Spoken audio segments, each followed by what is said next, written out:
Buenos días, hermanos, que Dios los bendiga. Bienvenidos sean todos a la casa del Señor. Bienvenidos. Bien, el día de hoy vamos a repasar un texto que está en el libro de Éxodo. Si usted me acompaña, por favor, capítulo 34. Éxodo, capítulo 34.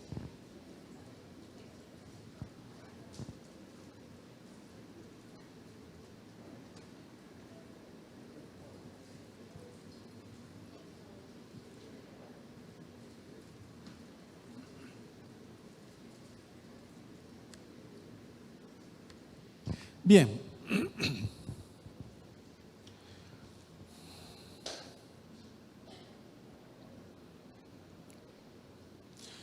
a ver, vamos primero a observar esto que seguramente nosotros hemos, que sabemos de esto. Por ejemplo, ¿qué pasa cuando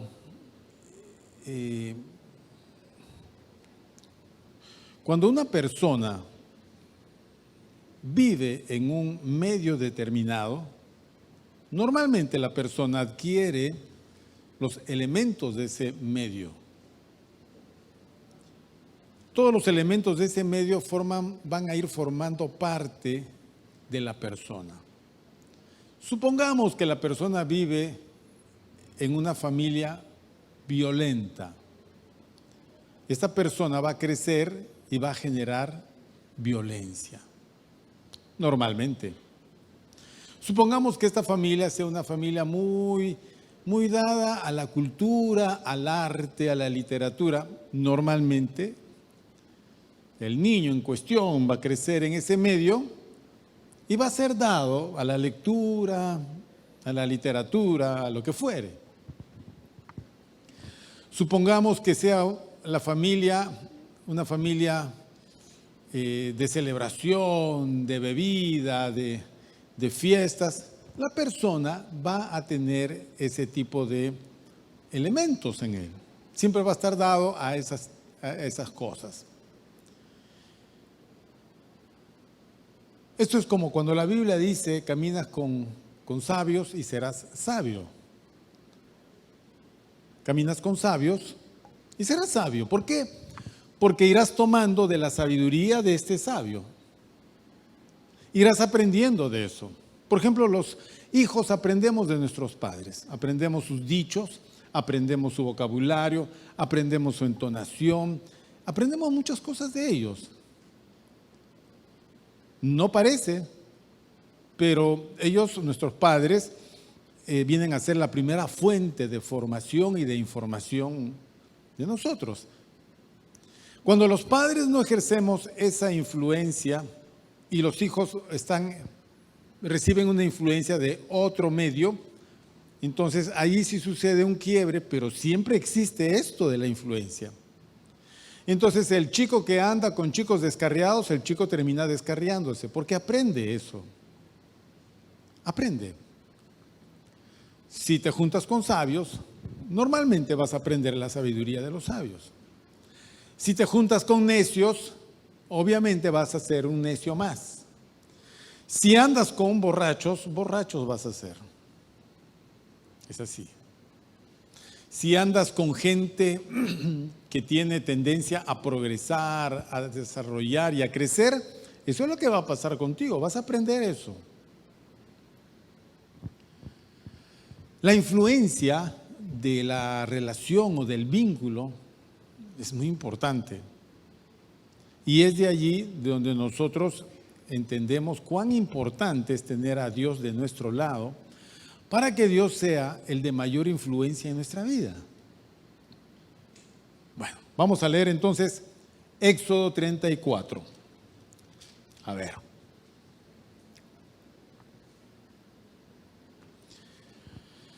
Oramos primero. Amado Señor, gracias te damos en esta mañana por tu palabra.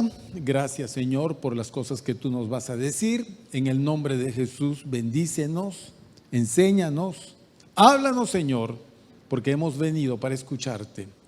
Todas las cosas que hoy meditemos sean buenas y provechosas para nosotros y sean guardadas en nuestro corazón para que luego puedan estas ayudarnos a ser diferentes, a transformar nuestras vidas. Gracias por ello. Bendícenos con tu presencia en el nombre de nuestro Señor Jesucristo. Amén. Bien, versículo primero entonces de Éxodo 34, voy a ir leyendo y voy a ir explicando. Dice así: y Jehová dijo a Moisés: alízate 2 tablas de piedra como las primeras, y escribiré sobre estas tablas las palabras que estaban en las tablas primeras que quebraste. Si usted recuerda, habrá leído el texto, habrá escuchado, o por cultura general, Moisés lleva al pueblo de Israel al pie del monte Sinaí. Bien, el pueblo se prepara para recibir al Señor. El Señor hace una manifestación visible desde la montaña, terrible, terrible, terrible. El pueblo tiene miedo, pero lo que hace Dios es llamar a que suba Moisés al monte. Moisés sube al monte y queda allí 40 días y 40 noches. Por supuesto, eso es más de un mes. La gente al pie del monte ya no sabían qué había sido de Moisés. Pensaron que Moisés se habría muerto pues en el monte, porque ¿quién vive 40 días y 40 noches en un lugar como ese? Nadie. De ahí que la gente perdió su fe en el Señor que lo sacó de Egipto y dijeron: vámonos, volvamos a Egipto, ¿qué hacemos acá? Hagámonos un Dios que nos lleve a Egipto. Es ahí cuando ellos fabricaron el becerro de oro. Bien. Entonces, cuando hicieron el becerro de oro, el pueblo desarrolló una celebración religiosa profana. Empezaron a beber y empezaron a desarrollar toda una orgía en medio del pueblo. Y es justo cuando Moisés descendía del monte. Cuando Moisés llega y ve al pueblo entregado a la idolatría y a esa depravación que sucede en el campamento, entonces Moisés bajaba con la ley de Dios. Moisés tenía 2 tablas de piedra que Dios le había entregado, y en esas tablas había escrito 5 mandamientos acá, 5 mandamientos allá. Los 10 mandamientos. Ok. Pero cuando llegó y vio lo que ahí sucedía, lo que hizo Moisés fue quebró las tablas, las arrojó y las quebró, porque el pueblo había roto el pacto que había hecho con Dios. Bien, en el capítulo 34, Dios va a renovar el pacto con el pueblo y le dice a Moisés que Moisés prepare otras 2 tablas. Las anteriores Dios les había cortado de la montaña. En esta ocasión le dice a Moisés: tú prepara 2 tablas, alízalas y sube con ellas al monte. Entonces Moisés preparó estas 2 tablas y con ellas sube. Versículo 2: prepárate pues para mañana y sube de mañana al monte Sinaí y preséntate ante mí sobre la cumbre del monte. Y no suba hombre contigo, ni parezca alguno en todo el monte, ni ovejas ni bueyes pascan delante del monte. Y Moisés alisó 2 tablas de piedra como las primeras y se levantó de mañana y subió al monte Sinaí como le mandó Jehová, y llevó en su mano las 2 tablas de piedra. Bien, una vez que Moisés llega a la cima del monte con sus 2 tablas, pasa lo que viene. Versículo 6, versículo 5: y Jehová descendió en la nube y estuvo allí con él, proclamando el nombre de Jehová. Bien, a continuación voy a ahorrar la lectura. Lo que pasa es que cuando Moisés llega a la cumbre del monte con sus 2 tablas, Dios desciende y sucede el encuentro de Dios con Moisés nuevamente. ¿Okay? Allí en el monte, Moisés está 40 días y 40 noches otra vez. Y en todo ese lapso de tiempo, Dios le habla a Moisés. El resumen de esto tenemos en los siguientes versículos. Cuando Moisés ve que Dios se acerca a él, versículo 8 dice: entonces Moisés, apresurándose, bajó la cabeza hacia el suelo y adoró. Y dijo: si ahora, Señor, he hallado gracia en tus ojos, vaya ahora el Señor en medio de nosotros, porque es un pueblo de dura cerviz, y perdona nuestra iniquidad y nuestro pecado, y tómanos por tu heredad. O sea, volvamos a hacer un pacto, Señor. Versículo 10, y él contestó: he aquí, yo hago pacto delante de todo tu pueblo. Haré maravillas que no han sido hechas en toda la tierra, ni en nación alguna, y verá todo el pueblo en medio del cual estás tú la obra de Jehová, porque será cosa tremenda la que yo haré contigo. Bien, y a partir de ahí lo que hace Dios es establecer las condiciones del pacto que va a hacer. ¿Ya? Versículo 12 le dice: guárdate de hacer alianza con los moradores de la tierra, etcétera, etcétera, etcétera. Todo esto, hasta el versículo 27. Dios le va dando normas y estatutos que son condiciones para hacer el pacto nuevamente, porque todo pacto tiene condiciones. ¿Ok? Cuando dos personas contraen matrimonio, la ley los obliga a ciertas normas legales y por eso firman, porque el matrimonio se establece en condiciones. La ley establece cuáles son las responsabilidades, los deberes y derechos de los contrayentes para con ellos y para con sus hijos. Aunque el hombre está acostumbrado a hacer lo que quiere, pero existe una ley que establece cómo tiene que ser. Bien, Dios va a hacer nuevamente un pacto con su pueblo y establece condiciones. Genial. 27. Y Jehová dijo a Moisés: escribe tú estas palabras, porque conforme a estas palabras he hecho pacto contigo y con Israel. Y él estuvo allí con Jehová 40 días y 40 noches. Miren, no comió pan, dice, ni bebió agua. Y escribió en tablas las palabras del pacto, los 10 mandamientos. Entonces, cuando Moisés llega a la cumbre de la montaña y el Señor desciende y empieza una relación, trascienden muchas cosas que para nosotros serían muy necesarias: la comida y la bebida, pan y agua. Bien, en la montaña no hubo tal situación, porque Moisés estaba delante de Dios y Dios suplió de forma sobrenatural la necesidad de Moisés. Porque para Dios eso es nada, absolutamente. Entonces, para Dios importante no era que Moisés venga acá y trajiste pancito, trajiste tu odre de vino. No has tenido nada, entonces ¿cómo vas a estar conmigo? Dios no entró en ese detalle.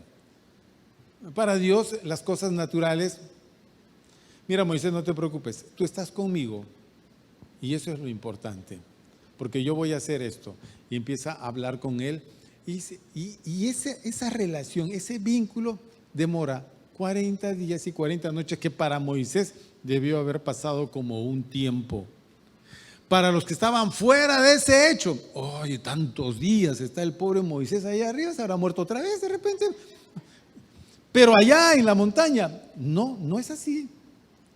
Bueno, finaliza el asunto y Moisés agarra sus tablas, donde ya escribió nuevamente los 10 mandamientos, y retorna al campamento, desciende del monte.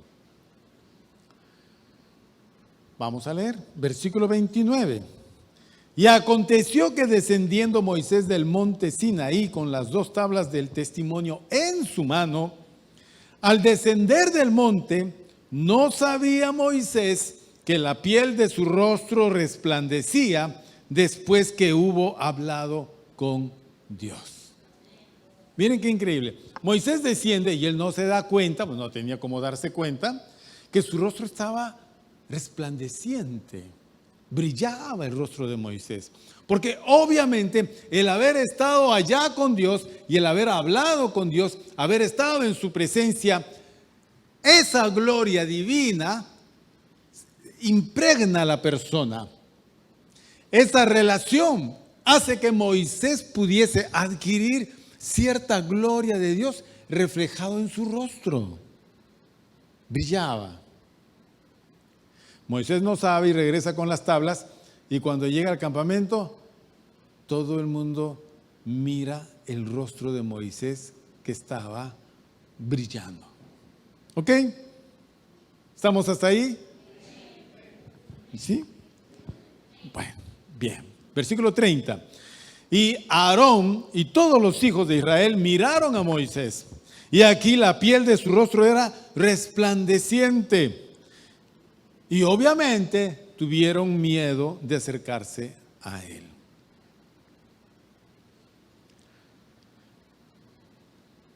Entonces Moisés los llamó y Aarón y todos los príncipes de la congregación volvieron a él. Y Moisés les habló. Lo que pasa, mis queridos hermanos, aquí viene esta parte importante. Cuando el pueblo llegó al pie del monte, entonces Dios le dijo a Moisés, dile al pueblo que se prepare, al tercer día me voy a manifestar a ellos. Todos se bañan, todos se cambian de ropa, que era más o menos como decir, vamos a purificar este pueblo para tener un encuentro con un Dios santo. Porque recuerden que esta gente ha salido de Egipto. Ellos llevan ropas y una condición de esclavitud. Y Dios dice, ustedes ya no son esclavos, vamos a quitar todas esas cosas de ustedes. Y vas a poner un límite, y nadie debe de pasar ese límite. Si es un hombre o es un animal el que pase ese límite, va a morir. Porque Dios va a descender al monte, por lo tanto, todo el monte hasta su base va a ser un lugar santo. Bueno, el pueblo dijo, bueno, ya genial, a bañarse todos. Se bañaron, se cambiaron de ropa, estaban todos preparados y llegó el día. Y empezó. Unas nubes que oscurecieron el cielo. Y después empezó a tronar. Cayeron rayos. Y la montaña se sacudía como si fuera a partir. Y empezó un sonido como de trompeta intenso, tan fuerte. Era lo que se veía y lo que se oía, que la gente empezó a tener miedo y empezó a retroceder. Y una voz constante que decía, nadie se acerque al monte porque si no morirá. Entonces la gente dijo, por Dios, entonces ¿qué hacemos acá? Dios nos ha traído a esta montaña para matarnos. Porque ellos sintieron que entre Dios y ellos había una diferencia y una distancia insalvable. Ellos reconocían con eso que solo había maldad en sus corazones y que Dios era un Dios santo. Y sabían que con esa santidad estos estaban fritos. Lo habían demostrado en los 2 meses de viaje. Constantemente rebelándose, siendo obstinados, siendo tercos, murmurando, haciendo lo malo. Y ahora están ante Dios. Y saben, hay culpa en ellos. Entonces dice Moisés, tenemos miedo. Que no nos hable Dios, háblanos tú. Que Dios hable contigo y tú nos traes las palabras de Dios. Bueno, Moisés sube al monte porque Dios lo llama. Ahí es donde le entrega las primeras tablas, las que Moisés quebró. Porque el pueblo rapidito volvió a su maldad. Y es una cosa curiosa, porque mientras que abajo el pueblo sigue entregado a la maldad de sus corazones, de sus costumbres y de su forma de vida, porque han vivido en ese lugar que se llama Egipto, donde han aprendido de los egipcios toda la idolatría de los egipcios y se han acostumbrado a vivir en una situación de esclavos. Y Dios los rescata de esa vida para llevarlos a una vida de libertad. Egipto no es la tierra de ellos, Canaán es su tierra. Entonces Dios tiene que sacar a este pueblo de Egipto y llevarlo a Canaán. Pero para poder sacarlos y meterlos allá, a este pueblo hay que transformarlo. Porque recuerden que allá han sido 400 años esclavos. Y un montón de esclavos no hacen un pueblo. Un montón de esclavos siempre siguen siendo esclavos. No importa que los bañes, no importa que les cambies de ropa, siempre van a seguir siendo esclavos.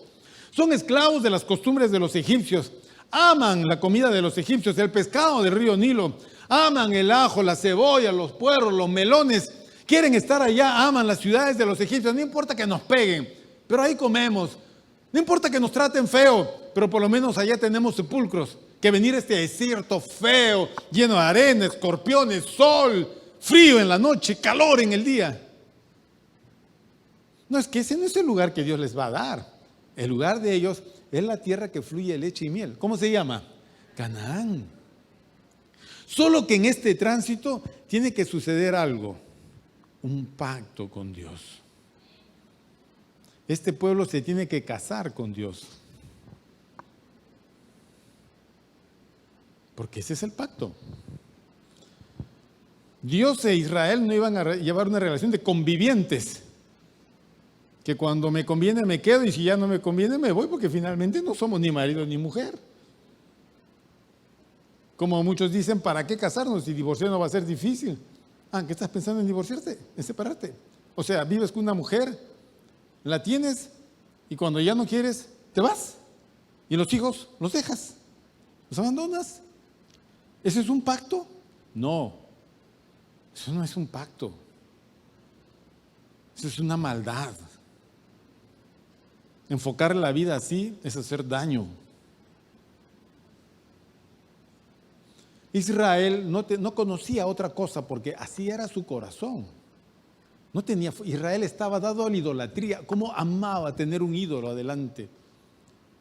¿Cómo amaba adorar a los dioses egipcios? ¿Cómo adoraba las celebraciones religiosas de los egipcios? Dice que en los tiempos aquellos, en Egipto, no se encontraba una mujer mayor de 12 años que sea virgen. En Egipto, en aquellos años, 12 años, era el límite superior de la virginidad. La impiedad en Egipto era mayúscula, notoria. El oscurantismo en que ese pueblo vivía era atroz. Ya, Israel quería vivir ahí. Yo no sé si a ti te gusta vivir en este mundo. No sé. Claro, no conocemos otro, ¿no? Para comparar, digo yo. Claro, es cierto, no hay otro mundo, pero te digo esto, hay otra vida que es diferente. Claro. Es como decir, todos somos alcohólicos. Claro, no sabemos lo que es ser sobrio, pero existe la sobriedad. Y ser sobrio es N veces mejor que ser ebrio. Porque ebrio ni manejar carro puedes, te caes a la vía expresa. Ebrio no reconoces quién es bueno y quién es malo, le pegas a todos. Ebrio dices cualquier cosa. Ebrio cometes locuras. Ebrio destrozas tu vida, destrozas tu economía. Pero ese es el mundo del ebrio. El ebrio no conoce otra cosa. Pero sí hay una vida de sobriedad que es muchísimo mejor. Israel no conocía otra cosa, mis queridos hermanos. Cuando Moisés sube a la montaña y conoce, o sea, Moisés conocía a Dios porque lo conoció en ese mismo monte unos años antes, 2 años antes, ¿no? Moisés ya conoce lo que es Dios. Ya conoce lo que es Dios. Conoce la realidad de Dios. El Dios de Abraham, el Dios de Isaac, el Dios de Jacob. El Dios de nuestros padres, dice Moisés. ¿Ok? Él me ha encontrado en el desierto. Y Dios lo ha enviado a Moisés a sacar al pueblo. Lo envió solo con su hermano mayor, Aarón. Moisés con 80 y Aarón pues con 81, 82, 83, no sé. 2 ancianitos que van a sacar a un pueblo del imperio que era Egipto. No necesitaban ejércitos, no necesitaban armas, no necesitaban espadas, lanzas, arcos y flechas ni carruajes. Los egipcios son los que necesitan eso. Israel no. Israel tiene a Dios. Y Moisés es el que canaliza eso. Entonces Moisés trae las 10 plagas de Egipto. Finalmente Egipto dice, váyanse todos, no los queremos ver. Pero una vez que se fueron, Egipto dice, se fue la fuente de nuestra ganancia, vayamos a traerlos. Y todo el ejército, Faraón y su ejército van detrás de los israelitas e intentando cruzar el Mar Rojo. Las aguas vuelven sobre ellos. O sea, Dios hizo cosas maravillosas, extraordinarias, porque Moisés conocía a Dios. Moisés era diferente a todos ellos. Solo Moisés subía al monte, los demás se quedaban abajo. Moisés no era un hombre perfecto, pero Dios tuvo gracia con él. Halló gracia Moisés delante de Dios. Y Dios hablaba con Moisés como quien habla con su amigo. Bien, entonces, despierten pues. Levanten la mano derecha todos, por favor. Derecha, derecha, mano derecha. Todos, mano derecha. Todos. Vamos a ver, mano, no la bajen, ¿ah? Bájenla. Si yo le digo, levante la mano derecha, levanto y ya. Si yo voy a la escuela dominical y digo, niño, levante la mano derecha, yo, pastor, yo. Por eso la Biblia dice que hay que ser como un niño para entrar al reino de los cielos. Volvemos a Moisés. Moisés. Entonces Moisés conoce a Dios. Bien.